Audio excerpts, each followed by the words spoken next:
اگلی صبح بھی ویسے ہی طلوع ہوئی جیسی ہونی چاہیے تھی۔ اس نے وجدان کو کالج ڈراپ کیا اور پھر یونی چلی آئی۔ آج وجدان کی وین نہیں آئی تھی، لیکن اس کا ٹیسٹ تھا، سو اس کا جانا بے حد اہم تھا۔ آج یونی میں بھی کام بہت زیادہ تھا، اسے سر تک اٹھانے کی فرصت نہ مل سکی۔ کتابوں کو ترتیب وار شیلف میں لگانے کے لیے وہ اٹھی اور پھر کئی گھنٹوں اسی کام میں جٹی رہی۔ کچھ نئی کتب کا اضافہ بھی کیا گیا تھا، سو انہیں بھی ٹھکانے لگانے کا ذمہ اسی کے سر تھا۔ الہام کتابیں ایشو کر کے طلباء کو دے رہی تھی، ساتھ ساتھ تاکید بھی جاری تھی کہ اسے وقت پر دے جائیں، لیکن ایسا بہت کم ہوا کرتا تھا۔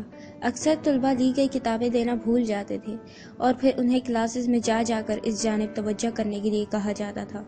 امتحانات کا دورہ شروع ہونے والا تھا، اسی لیے لائبریری کی جانب آمد و رفت بڑھ چکی تھی۔ اس نے کتب کو ترتیب وار متعلقہ شیلفز تک پہنچایا اور پھر فہرست تیار کرنے لگی کہ کون سی کتاب کس جگہ ملے گی۔ چھٹی کا وقت ہوا تو آہستہ آہستہ لائبریری سے طلباء کا رش کم ہوتا گیا۔ وہ الہام اور چند ایک کولیگ البتہ اب تک لائبریری ہی میں تھے۔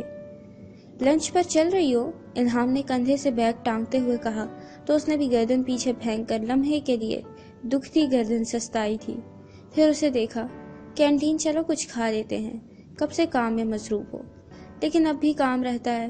اس نے کتابوں کے بھاری کارٹنز کو دیکھا تھا جو اب بھی اپنی جگہوں سے دور تھے اور انہیں رکھنا اس کی ذمہ داری تھی۔ ہو جائے گا یہ کام نازنین، پہلے چل کر کچھ کھا لو۔ ویسے بھی صحت دن بدن گرتی جا رہی ہے تمہاری، گھر پر تو کھانا ڈھنگ سے کھاتی ہو نا تم۔ راہداری میں ساتھ ساتھ قدم اٹھاتے الہام نے اس کی جانب دیکھ کر استفسار کیا تھا۔ اس نے گہرا سانس لیا۔ میں کھاتی ہوں، میں نے پوچھا ہے ڈھنگ سے کھاتی ہو؟ اس نے آدھے چاند جیسا اینک ناک پر ذرا نیچے کر کے اسے گھورا تھا۔ وہ ہنستی، ڈھنگ کا نہیں پتا مجھے، بس اتنا پتا ہے کہ جو بھی پکتا ہے کھا لیتی ہوں۔ آخری دفعہ کب تم نے اپنا پسندیدہ کھانا بہت رغبت سے کھایا تھا نازنین؟ اس نے افسوس سے گردن ہلا کر اس کی لاپرواہی پر چوٹ کی تھی۔ نازنین کے چہرے پر جانے کیوں ایک سایہ سا لہرایا۔ اس آخری رغبت سے کھائے کھانے کے ساتھ جو تکلیف دہ یادیں وابستہ تھیں، وہ انہیں یاد بھی نہیں کرنا چاہتی تھی۔ وہ کینٹین چلے آئے۔ دوپہر کا وقت اور طلباء کی کلاسز نہ ہونے کے باعث وہاں رش بھی نہ ہونے کے برابر تھا۔ چند ایک طلباء ٹوریوں میں بٹے دور لگی میزوں پر بیٹھے تھے اور باقی آبنوسی میزیں خالی تھیں۔ الہام اور وہ شیشے کے ساتھ لگی میز کی جانب پر آئیں۔ اپنے لیے پینا کولاڈا اور نازنین کے لیے فرائز کا آرڈر دے کر وہ اب کے پوری توجہ سے اس کی جانب گھومی تھی۔ اب بتاؤ مجھے، کیا چل رہا ہے تمہارے اس دماغ میں؟ اس کے پوچھنے پر وہ چونکی تھی، پھر سیاہ لٹ کو کان کے پیچھے اڑسا اور دور تک پھیلے سبززار پر بہتی نرم ہوا کو دیکھنے لگی۔ الہام نے اسے ہر جانب سے گھیر لیا تھا، اب اس کا رخ کسی اور جانب موڑنا ناممکن تھا، اسی لیے اس نے بتا دینا ہی درست سمجھا۔ امی کو ڈائلیسس پر آنا پڑ گیا ہے، یہ تو جانتی ہو نا تم، لیکن میری تنخواہ اتنی نہیں ہوتی کہ میں ہر مہینے کے لیے بآسانی ان کے میڈیکل اخراجات پورے کر سکوں۔ وجدان کی پڑھائی اور پھر گھر کے خرچوں کو چلانا کٹھن لگ رہا ہے مجھے۔ اس کی بات سن کر وہ چند لمحے بالکل چپ سی ہوئی اسے دیکھتی رہی۔ پھر کیا سوچ رہی ہو تم؟ کس طرح پورے کرنے ہیں تمام اخراجات؟ ایسا کرو مجھ سے ادھار۔ اس کا کوئی فائدہ نہیں ہے الہام، اس نے درمیان میں ہی اس کی بات کاٹ دی تھی۔ میں کب تک تم سے ادھار لیتی رہوں گی؟ ادھار لینا اس مسئلے کا حل نہیں ہے، مجھے کچھ اور سوچنا ہوگا۔ پھر کیا کر سکتی ہو تم اس کے علاوہ؟ وہ فکر مندی سے انگلیوں کو باہم پھنساتی آگے ہو بیٹھی تھی۔ ظفر نے اسی وقت ان کے درمیان ہائی ٹیبل پر آرڈر لا کر رکھا تھا، ٹھنڈا ٹھار پینا کولاڈا الہام کے لیے اور خستہ زرد سے فرائز نازنین کے لیے۔ سوچ رہی ہوں کسی انسٹیٹیوٹ میں پارٹ ٹائم جاب کر لوں، ایک چپس منہ میں رکھتے ہوئے اس نے کہا تو الہام نے بھی سر ہلایا۔ یہ ٹھیک رہے گا، لیکن ادھر بھی سارا دن کام کرتی ہو، قریباً 3 بجے گھر کے لیے نکلتے ہیں ہم یہاں سے، پھر ایک اور کام کے ساتھ تم سب کچھ لے کر چل سکو گی؟ اپنی صحت کا بھی خیال رکھو نازنین، اس نے اسے سمجھانا چاہا، لیکن وہ جانتی تھی کہ اس راستے کے علاوہ کوئی اور راستہ نہیں تلاش کر سکتی۔ میرے پاس خود کے لیے وقت نہیں ہے الہام، امی اور بجی کی ذمہ داری میرے سر ہے۔ اگر ان کے ڈائلیسس ٹریٹمنٹ میں ذرا بھی ناغہ ہوا تو امی کی صحت بہت بری طرح متاثر ہوگی، اور بجی، اس کے ڈاکٹر بننے کے، کسی اچھے ادارے میں پڑھنے کے خواب کو میں ایسے نہیں کچل سکتی۔ مجھے کام کرنا ہوگا اور بہت کرنا ہوگا۔ لیکن نازنین، تم خود کو بھی تو دیکھو، تم اکیلی جان کیا کیا کر سکتی ہو؟ اس کی پیشانی پر فکر چمک رہی تھی۔ مقابل بیٹھی لڑکی تھکا تھکا سا مسکرائی تھی۔ اپنوں کے لیے سب کچھ کرنا پڑتا ہے. اگر میں نے انہیں اس قسم کے اوقات کی زد میں دے دیا تو ان کی پریشانیاں اپنے سر لیتے مجھے بارے گراں کا مظاہرہ نہیں کرنا چاہیے. یہ مجھے ہی کرنا ہوگا. لیکن تمہاری زندگی. اس کی اینک کے پار چمکتی آنکھیں سنجیدہ تھی اور چہرہ متفکر لگتا تھا. نازنین اس کی بہت اچھی دوست تھی. وہ اس کے لیے پریشان ہو گئی تھی. میری زندگی. وہ چند پل باسی پڑتے فرائز کو دیکھے گئی. وہ اپنے عین وقت پر درمیان سے زرد اور کناروں سے خستہ لگتے تھے، لیکن جو ہی ارد گرد کی ہوا کا سامنا کرنا پڑا وہ باسی ہونے لگے. جو بھی شے اپنے مقررہ مدار سے ہٹ جائے وہ یوں ہی باسی، بے رونق اور بے ذائقہ ہو جایا کرتی ہے. میری زندگی کچھ نہیں ہے. مجھے امی اور وجدان کے لیے زندگی گزارنی ہے. تم یہ غلط کر رہی ہو. مانا کہ ان کا حق تم پر ہے، لیکن ایسا نہیں ہے کہ تمہارا حق تم پر ختم ہو چکا ہے. میں اپنی خوشی سے یہ سب کر رہی ہوں الہام. اس کی آواز مدھم تھی، لیکن پھر بھی الہام کی سماعت نے اسے جا لیا. وہ اس کے جواب پر گہرا سانس بھر کر رہ گئی تھی. خوشی اور مجبوری میں فرق ہوتا ہے. وہ اپنے ساتھ زیادتی کرنے میں اس سے بھی بڑا فرق ہوتا ہے. تم اب تک خود کو مورد الزام ٹھہراتی ہو. ایسا نہیں ہے، ایسا ہی ہے. تم اب بھی پچھلے ایام کی زد میں ہو. تم اب بھی خود کو الزام دے رہی ہو کہ اگر تم امی یا ابو یا پھر وجدان کی زندگی میں نہ ہوتی تو وہ ایک بہترین جگہ پہ ہوتے، بہترین زندگی سے ہمکنار ہوتے. لیکن ایسا نہیں ہے نازنین. تم اس سب میں وکٹم ہو، نہ کہ ملزم. آس پاس کھلی فضا میں سانس لینا دو بھر ہونے لگا تھا. اس نے بمشکل حلق میں جمع ہوتی گرہیں نگلی اور الہام کی جانب دیکھا. اس کی آنکھوں میں پانی نہیں تیر رہا تھا. وہ آنکھیں خشک تھیں. میں وکٹم ہوں، ملزم ہوں یا پھر کرسڈ ہوں، اس سب بحث میں مجھے نہیں پڑنا. میں بس اتنا جانتی ہوں کہ اگر میں کسی واقعے یا پھر حادثے کی وجہ بنی ہوں تو مجھے بہت طریقے اور سبھاؤ سے اس کی ذمہ داری قبول کرنی چاہیے. میں امی اور وجدان کی حالت کی ذمہ دار ہوں. الہام، اس حقیقت کو تم نہیں جھٹلا سکتی، اور اس حقیقت کو قبول کرنے کے بعد میرے پاس کوئی جواز باقی نہیں رہ جاتا اپنی زندگی اپنے لیے جینے کا. اس کا سنجیدہ سا انداز پلٹ آیا تھا. کچھ لمحوں پہلے کی کمزوری انقا ہو گئی. اپنی ذات سے سرزد ہوئی کوتاہیوں پر وہ یوں ہی اکثر سرد مہر سی ہو جایا کرتی تھی. الہام نے اس کا ایسا انداز دیکھا تو مزید اس موضوع پر بات کرنا درست نہ سمجھا. اچھا، پھر کچھ نظر میں ہے کہ کہاں جاب کرنی ہے؟ کوئی ادارہ یا پھر ٹیوشن سینٹر وغیرہ؟ سوچ رہی ہوں سر آفتاب کی آفر دیکھ لوں. انہوں نے مجھے شام میں کلاسز لینے کا کہا تھا لٹریچر کی. اگر معقول مواضع ہوا تو پھر دیر نہیں کروں گی. الہام نے بھی اس بات میں سر ہلا کر تائید کی. وہ دونوں پھر آپس میں باتیں کرتی رہیں. انصاری ہاؤس کی چہل پہل اور ہر جانب پھیلی موہوم سرگوشیاں اس بات پر شاہد تھی کہ گھر کے مکینوں کے علاوہ مہمان بھی قلیل مدت کے لیے اس گھر کا حصہ تھے. اب یہ دن چڑھے اٹھی تھی، بالوں کا گول مول سے جوڑا باندھے ہاتھ کی پشت سے جمائی روکتی. وہ شائستہ کے کمرے کی جانب بڑھ رہی تھی. ہلکے نیلے رنگ کے نائٹ سوٹ میں اب تک ملبوس تھی. اس نے دروازہ تک کھٹکھٹانے کی زحمت نہ کی تھی. سیدھی ہی اندر چلی آئی اور آ کر دھم سے بیڈ پر گر سی گئی. شائستہ جو کمرے کے اندر ہی بنے ڈریسنگ روم میں کھڑی وارڈروب کا دروازہ بند کر رہی تھی، اس آواز پر چونک کر پلٹی. وہ نفیس سا لباس زیب تن کیے نکسک سی تیار لگ رہی تھی. پھر اسے بیڈ پر دراز دیکھ کر سر نفی میں ہلاتی پاس چلی آئی. مسکرا کر آبی کو دیکھا. اٹھ گئی جناب. نینا مجھ سے پوچھ رہی تھی تو میں اٹھاؤں یا نہیں، پھر میں نے انکار کر دیا. اچھا ہوا فریش ہو کر اٹھی ہو. بالکل. انہوں نے اس کے ساتھ بیٹھتے ہوئے اس کی پیشانی پر اپنے لب رکھے تھے. وہ بیزار تھی، بیزار ہی رہی. اس کے بگڑے سے تاثرات شائستہ کو کچھ اور ہی کہانی سنانے لگے تھے. کیا خاک نیند آئی ہے مجھے، اس نے کہہ کر سر جھٹکا تو وہ چونکی. پھر ابرو ناسمجھی سے سکیڑ کر اسے دیکھا. کیوں بھائی، اتنی دیر تو سوتی رہی ہو؟ مجھے بس ایک بات پوچھنی ہے ماما کہ وہ عورت ہمارے گھر کے انتہائی ذاتی فنکشن میں کس خوشی میں نمودار ہوئی تھی؟ اسے دعوت کس نے دی تھی؟ وہ بھوکے غریب لوگ، وہ جنہیں ہم نے سال ہر سال منہ نہیں لگایا، لیکن جو ہی پلٹ کر غلطی سے دعوت کیا دی تو وہ تو تیار ہی بیٹھے تھے، فوراً سے پہنچ گئے. شائستہ اب تک اسے کم فہمی سے تک رہی تھی. انہیں اندازہ نہ ہو سکا کہ وہ کس کے متعلق بات کر رہی ہے. کیا مطلب آبی، کس کی بات کہی ہو بیٹے؟ اور ابیہا نے انہیں خونخوار نگاہوں سے دیکھا تھا، تیوری چڑھا کر بہت بدتمیزی سے، اس طرح جیسے والدین کو کبھی نہیں دیکھنا چاہیے. فار گاڈ سیک ماما، اتنی معصوم نہ بنے. آپ جانتی ہیں میں کن کی بات کر رہی ہوں. وہ نازنین، وہ کیا کر رہی تھی کل کے فنکشن میں؟ اور اب کہ شائستہ نے گہرا سانس لیا تھا، پھر اسے دیکھا۔ بیٹا، کچھ وجوہات ہوتی ہیں جن کی وجہ سے ہمیں سب کو ساتھ لے کر چلنا پڑتا ہے۔ تمہارے ڈیڈ کی بھی کچھ مجبوریاں تھیں، اور ان کی ایسی کیا مجبوری آڑے آ گئی تھی کہ صدیوں پرانی رشتہ داری کو یوں منظر عام پر لانا پڑا؟ پہلے تو کبھی کوئی نام تک لینا پسند نہیں کیا کرتا تھا اس کا ان گھر میں۔ پہلے کی بات اور تھی، وقت بدلتا ہے تو مفاد اور اغراض میں تغیرات واقع ہو جاتے ہیں، اور ایک کاروباری شخص کے لیے تو مفاد کا پیمانہ اتنی ہی تیزی سے بدلتا ہے جتنی تیزی سے اس دنیا میں سانس لیتی زندگی بدلتی ہے۔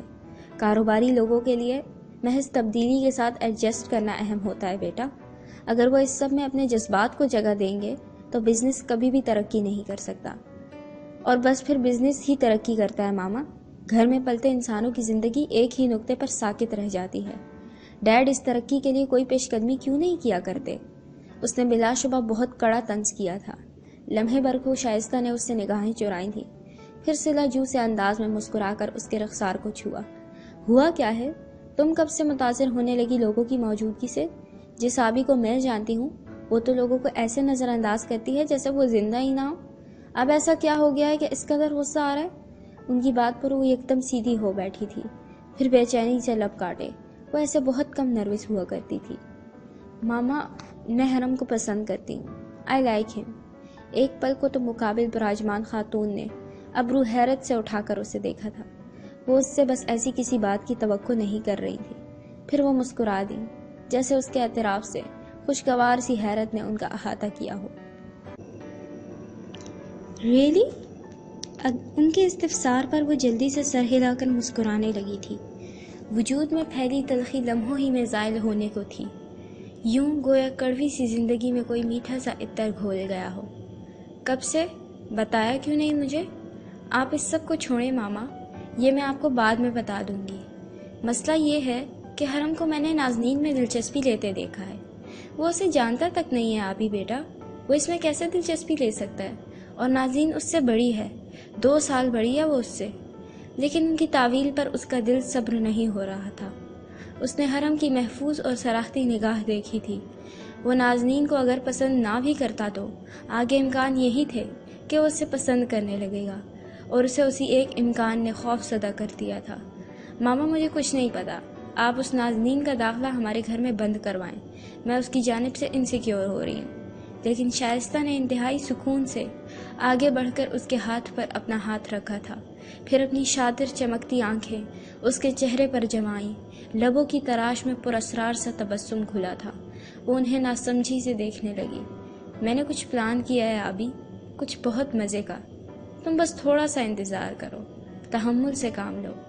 میں اسے زندگی کا وہ سبق آموز سا رستہ ازبر کرواؤں گی کہ وہ کبھی اس گھر میں قدم رکھنے کا سوچے گی بھی نہیں۔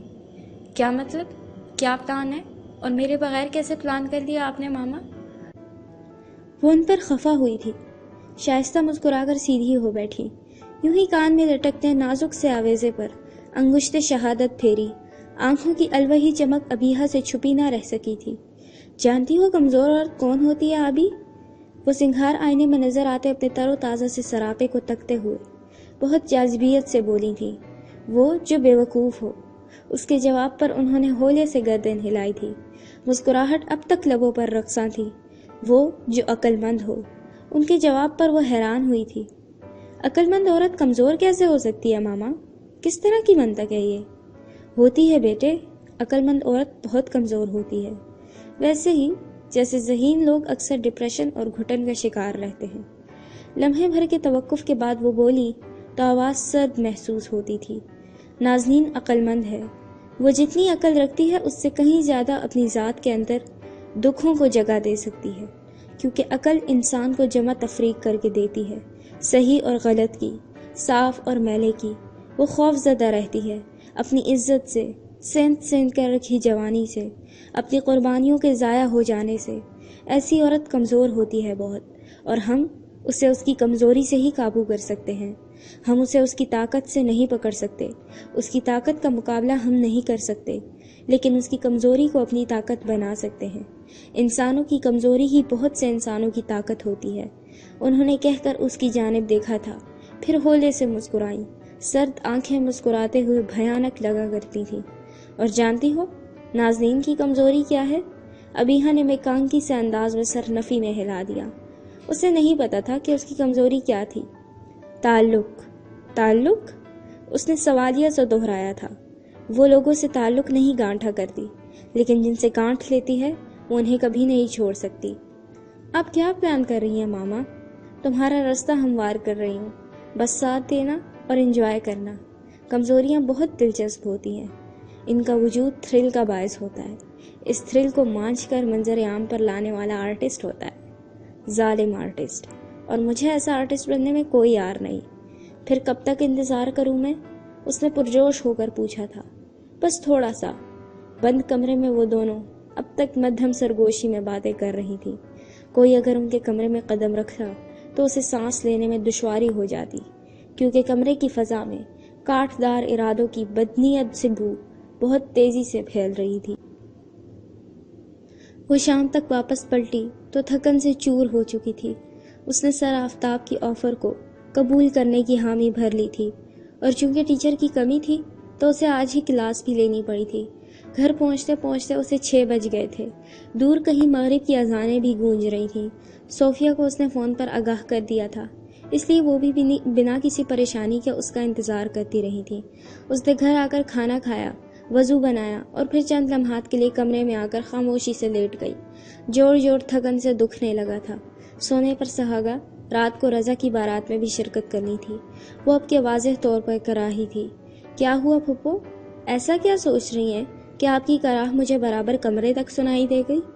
جینز پر بٹن شرٹ پہنے، بالوں کو کم عمر لڑکوں کی مانند ماتھے پر بکھیرے وہ دروازے میں استادہ اس سے پوچھ رہا تھا۔ مجھے سونا ہے تو سو جائے، پھر کبھی نہیں اٹھنا۔ اور وجدان نے وہیں کھڑے کھڑے گہرا سانس لیا تھا۔ اس قسم کی مایوس کن باتیں کر کے تھکتی نہیں ہیں نا آپ؟ میں کب مایوس ہوئی؟ اس نے سر اٹھا کر خفگی سے دیکھا تھا اسے۔ ابھی کیا کر رہی ہیں آپ؟ مجھے بارات میں نہیں جانا۔ مایوس نہیں ہوں میں، بس مجھے وہاں نہیں جانا جہاں میں نہیں جانا چاہتی۔ آپ واقعی نہیں جانا چاہتی؟ اس کے پوچھنے پر وہ جو چھت پر گھومتے پنکھے کو تک رہی تھی ہلکا سا ٹھٹکی، پھر یوں ہی لیٹے لیٹے گردن ایک بار پھر سے اٹھا کر اسے دیکھا۔ مجھے سچ میں نہیں جانا۔ آواز بالکل ہلکی کر لی، کہیں امی سن لیتی تو اور ہی مصیبت آ جانی تھی۔ اگر میں آپ کی جگہ چلا جاؤں تو بدلے میں آپ مجھے کس چیز سے نوازیں گی؟ کیونکہ آپ جانتی ہیں کہ میں کوئی بھی کام اپنا الاؤنس طے کیے بغیر نہیں کیا کرتا۔ وہ ایک دم بستر پر اٹھ بیٹھی تھی، تھکے تھکے سے چہرے پر ایک چمک سی لہرائی، لب بے ساختہ ہی مسکرا اٹھے، سیاہ آنکھیں پھیل گئیں۔ وجدان نے بمشکل اپنی ہنسی روکی تھی۔ پھپھو جتنا سنجیدہ کوئی نہیں تھا، لیکن پھپھو جتنا غیر سنجیدہ اور بچوں کی طرح خوش ہونے والا بھی اس نے کوئی نہیں دیکھا تھا۔ کیا چاہیے بولو، آپ کیا دے سکتی ہیں بتائیں؟ ایک ابرو اٹھا کر کسی منجھے ہوئے کون آرٹسٹ کی مانند ڈیل کرنا چاہی۔ نازنین نے خفا آنکھوں سے دیکھا تھا اسے۔ کتنے تیز ہو گئے ہو تم؟ میں کوئی چھرا نہیں ہوں جو تیز ہو جاؤں گا۔ نازنین کو ہنسی آ گئی۔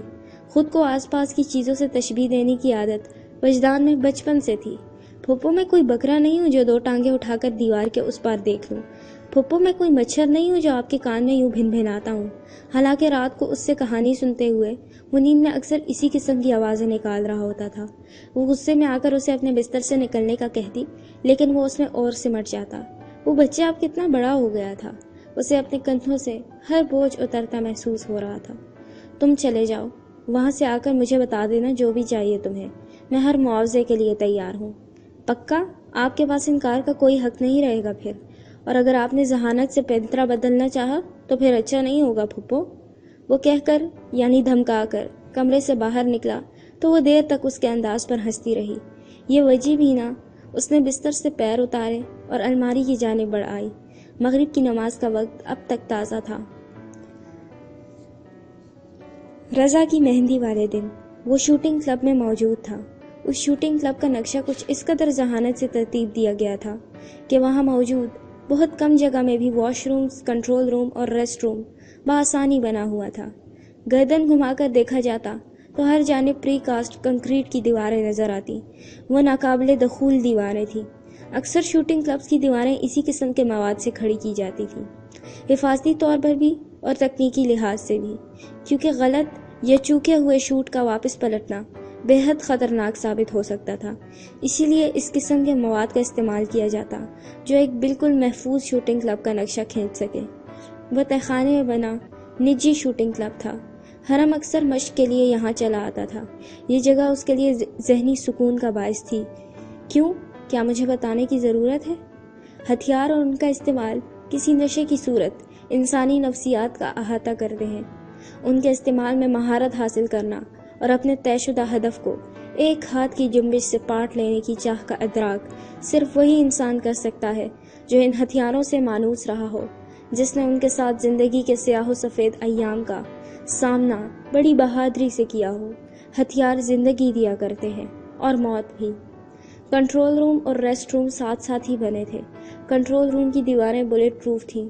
ایک تنگ سا دروازہ کھول کر اندر قدم رکھا جاتا اور ساتھ ہی اس دروازے کے عین برابر میں چھوٹی سی کھڑکی تھی۔ ریسٹ روم بالکل ایک طرف بنایا گیا تھا اور واش رومز عقبی طرف کو تھے۔ یہاں سے دیکھنا ممکن نہیں تھا، اس کے لیے داخلی دروازے کے ساتھ نکلتی دوسری راہداری سے ہو کر گزرنا پڑتا تھا۔ کنٹرول روم کے عین سامنے شوٹنگ لینس ایک قطار میں بنائے گئے تھے۔ ان جگہوں پر شوٹرز کھڑے ہو کر نشانہ لیا کرتے اور سامنے موجود ٹارگٹ ہی ان کا نشانہ ہوا کرتا تھا۔ ٹارگٹ لینس سے ایک طے شدہ فاصلے پر تھے جہاں سے شوٹنگ رینج برابر آتی اور ہتھیار کی صلاحیت کے مطابق شوٹر بآسانی اہداف طے کر سکتا۔ وہ بھی ان لینس میں سے ایک کے سامنے کھڑا تھا، آنکھوں پر حفاظتی چشمہ لگائے، دایاں ہاتھ مضبوطی سے لمبا کیے، بھوری نگاہوں کو سنجیدگی سے سامنے جھولتے ٹارگٹ پر مرکوز کیے۔ وہ ایک ڈسپوزیبل کاغذ کا ٹارگٹ تھا جس پر انسانی جسم کا نقشہ بنا ہوا تھا۔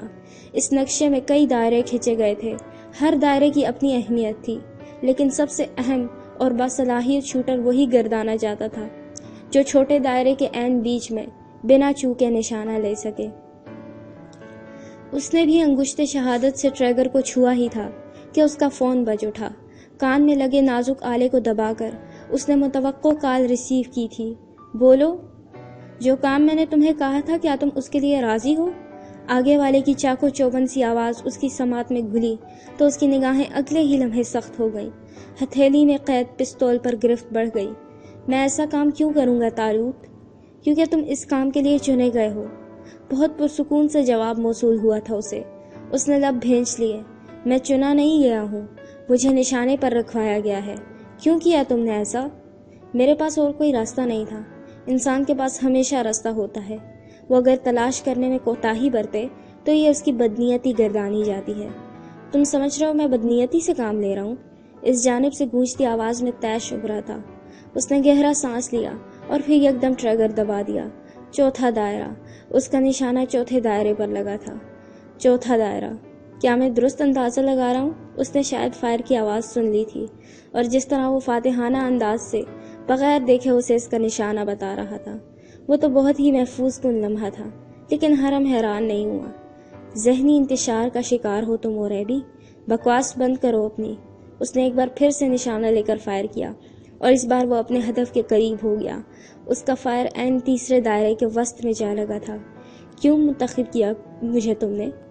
تم جتنا باصلاحیت کوئی دوسرا نہیں۔ یہ کام ذمہ داری اور باریک بینی کا ہے۔